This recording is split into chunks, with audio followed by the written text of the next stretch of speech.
Assalamualaikum warahmatullahi wabarakatuh. Nama saya Salma Hafiza dari kelas 11 IPA 4. Di sini saya akan menjelaskan materi tentang sistem sirkulasi. Berikut materi yang akan saya jelaskan itu adalah yang pertama, mekanisme peredaran darah manusia yang mencakup sirkulasi sistemik dan sirkulasi pulmonalis.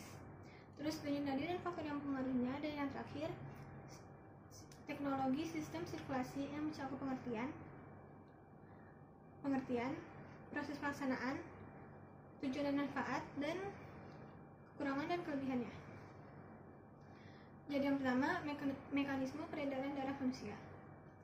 Yang pertama ada sirkulasi sistemik. Sirkulasi sistemik merupakan sirkulasi yang mencakup seluruh tubuh.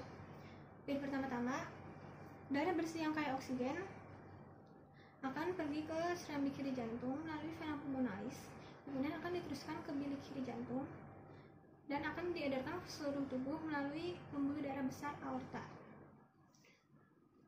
Kemudian darah ini akan pergi ke seluruh tubuh sampai ke ujung-ujungnya. Nah, di tubuh itu ada pembuluh darah halus yang disebut pembuluh darah kapiler. Pembuluh darah kapiler ini memiliki dinding yang sangat halus. Melalui pembuluh darah inilah darah mengedarkan zat-zat seperti nutrisi dan oksigen ke seluruh tubuh. Setelah mengalirkan zat-zat ke seluruh tubuh, darah akan kembali ke serambi kanan jantung sambil membawa karbon dioksida sisa metabolisme. Kemudian dari sinilah sirkulasi pulmonal berlanjut. Sirkulasi pulmonal adalah sirkulasi dari jantung ke paru-paru dan sebaliknya. Jadi pertama, darah yang mengandung karbon dioksida sisa metabolisme akan masuk ke serambi kanan jantung melalui vena cava. Kemudian akan diteruskan ke bilik kanan jantung. Kemudian akan dikirim ke paru-paru melalui arteri pulmonalis. Kemudian di situ akan ditukar menjadi oksigen.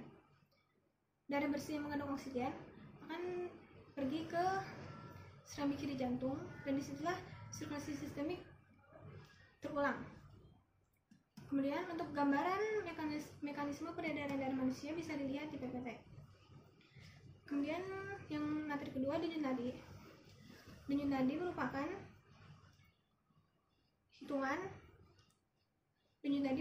hitungan berapa kali pembuluh arteri berkontraksi atau mengembang sebagai respon dari detak jantung. Jadi jantung saat memompa darah itu, tekanan darah akan bertambah, menyebabkan pembuluh darah arteri juga ikut berkontraksi. Jadi menghitung denyut nadi itu sama saja menghitung detak jantung.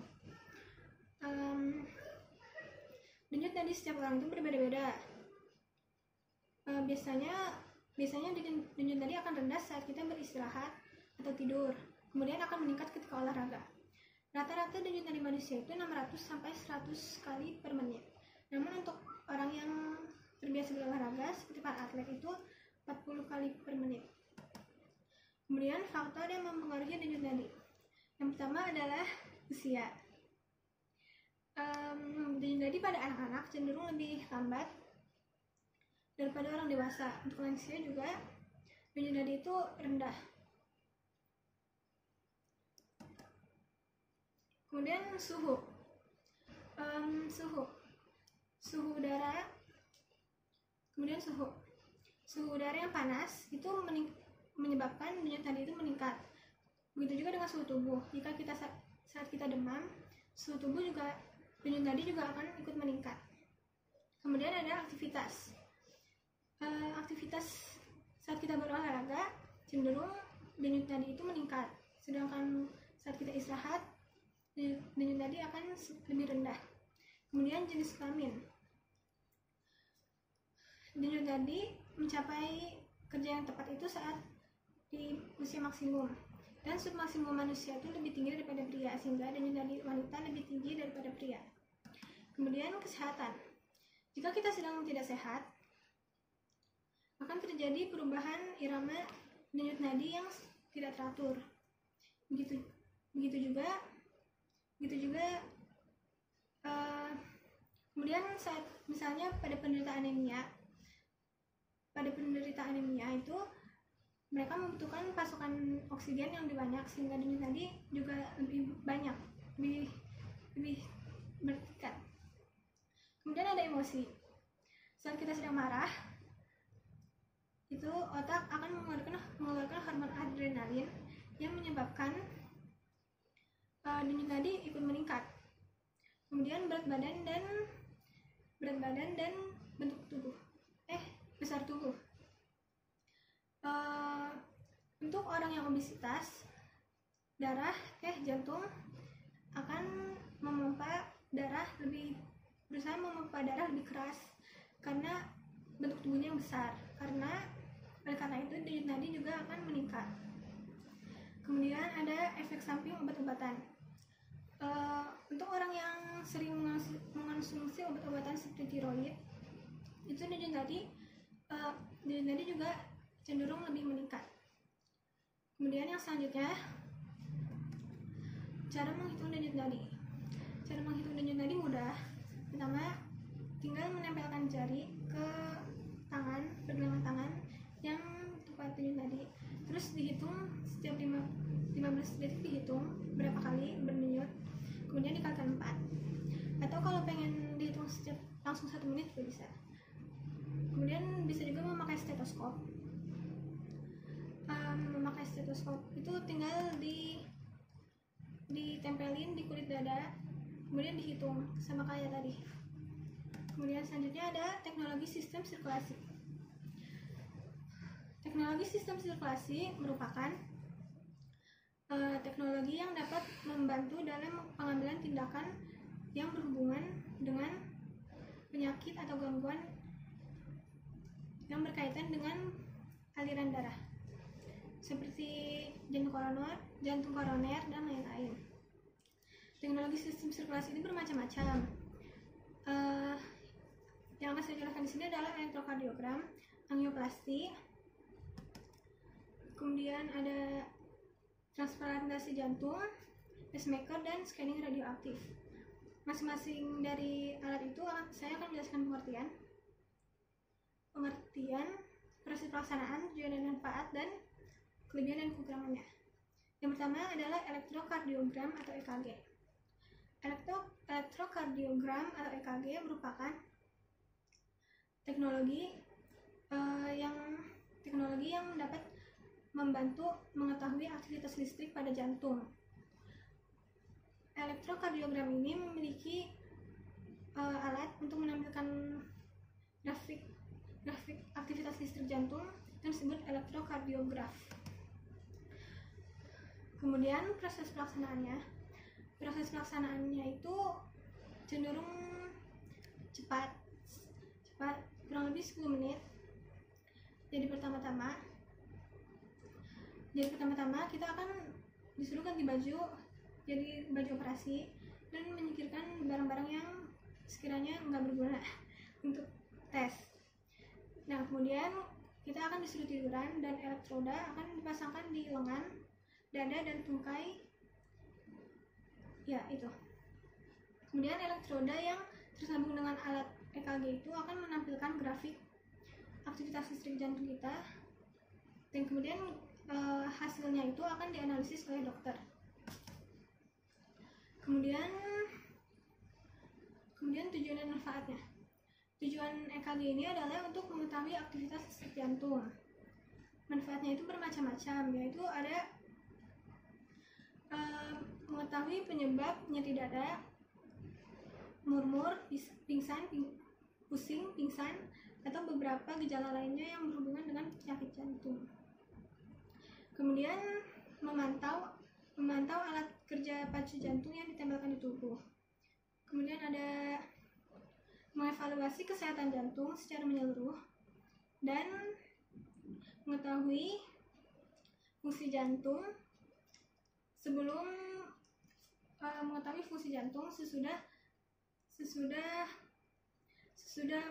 menjalani pengobatan kardiovaskuler. Kemudian selanjutnya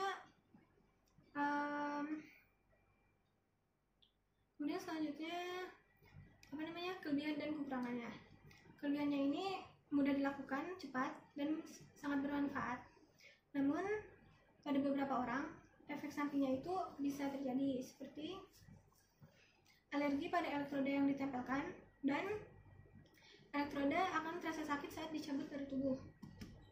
Kemudian selanjutnya adalah angioplasti.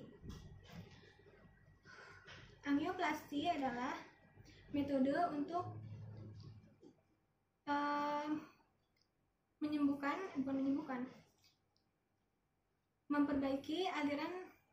memperbaiki pembuluh arteri yang tersumbat.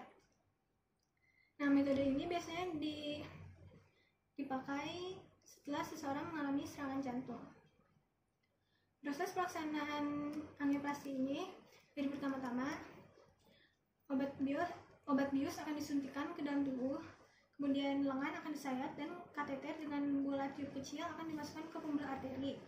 Kemudian kateter serta bola itu akan dinaikkan ke pembuluh arteri yang tersumbat. Kemudian bahan akan dipompa sehingga lemak terdorong ke samping sehingga aliran darah kembali normal. Kemudian biasanya itu di kateter itu ada jala baja tahan karat yang namanya itu stent. Stent ini berfungsi supaya aliran darah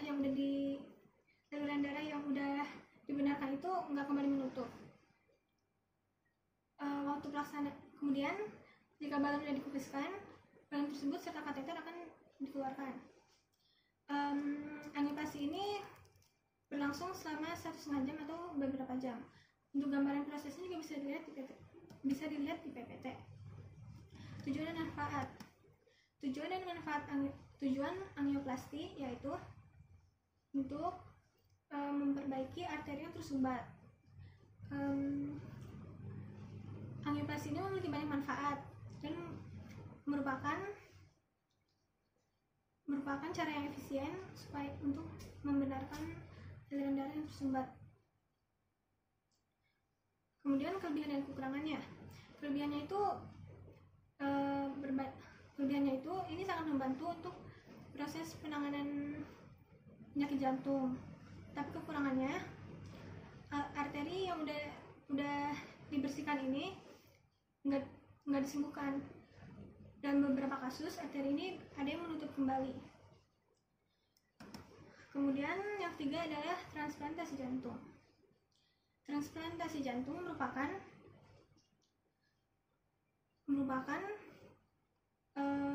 metode untuk mengganti jantung yang sudah rusak dengan jantung baru yang masih sehat.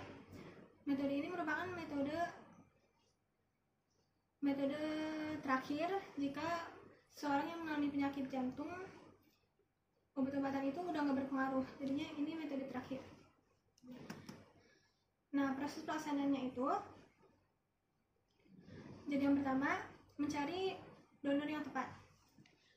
Donor yang tepat itu biasanya dari jantung orang meninggal yang masih sehat, biasanya karena kecelakaan atau mati otak. Kemudian jantung tersebut harus dicocokkan seperti golongan darah, besar jantung, dan lain-lain. Kemudian mengangkat jantung yang sudah tidak sehat dari tubuh penerima donor. Proses ini merupakan proses yang sulit. Kemudian proses ini memakan waktu dan kesulitan berbeda-beda tergantung riwayat kesehatan jantung penerima donor tersebut. Kemudian memindahkan jantung baru yang masih sehat ke jantung penerima donor. Ini merupakan proses yang terbilang mudah karena membutuhkan kurang lebih 5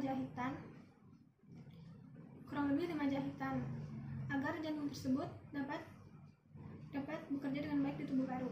Tujuan proses ini merupakan agar jantung baru tersebut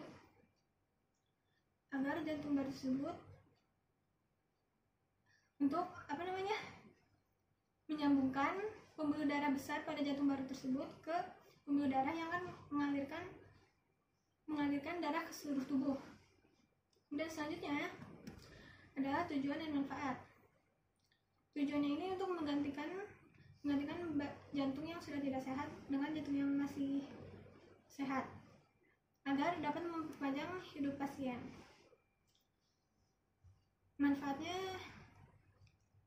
itu memperpanjang hidup pasien. Kemudian kelebihan dan kekurangannya. Kelebihannya itu ini merupakan metode terakhir dari penanganan penyakit jantung. Kemudian kekurangannya, transplantasi jantung ini memiliki banyak efek samping seperti efek samping pengobatan, habis itu efek samping pengobatan, penolakan jantung pada tubuh baru, dan lain-lain. Kemudian yang keempat adalah pacemaker atau alat pacu jantung. Alat pacu jantung merupakan alat yang menghantarkan aliran listrik kepada jantung agar jantung tersebut dapat berdetak optimal sesuai fungsinya. Cara kerja alat pacu jantung ini, yang pertama-tama dokter akan ngasih obat bius, kemudian sebelah kiri dada itu akan disayat dan alat pacu jantung ini akan ditempelkan di balik kulit, dan kabel-kabel di alat pacu jantung itu akan disambungkan ke jantung. Nah, cara kerjanya itu, alat pacu jantung ini akan mengirimkan aliran listrik saat jantung terdeteksi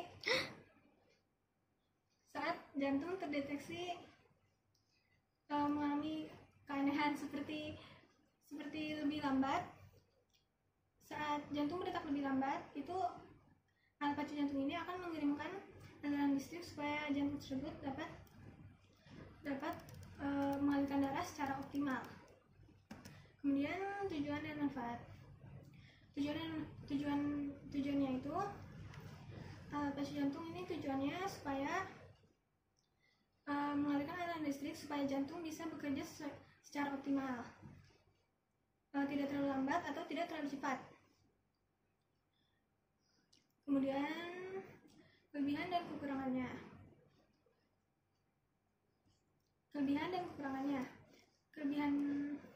Kelebihannya itu ini memiliki banyak manfaat seperti yang sudah dijelaskan tadi.